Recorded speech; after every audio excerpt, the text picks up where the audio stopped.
Hamelin estalwm, Os yw hen stori yn ffaith, fe ddaeth rhyw bibydd rhyfedd yn gwisgo mantell ffraith.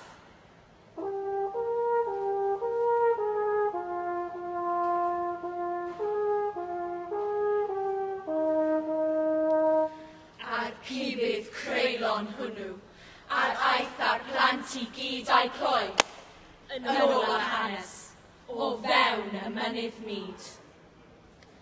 A Hamelin oedd ddistaw, a'r holl gartrefi yn brif, a mawr fydd galar yno tros lawer nos a dydd. Distawodd chwerthin llawen y plant wrth chwarae'n hyd. Pob tegan bach yn segur, a sŵn pob troed yn fyd. Tris iawn fi hanes colli y plant diniwed gwan yn Hamelin estalwm. Heddiw, yn Aberfan,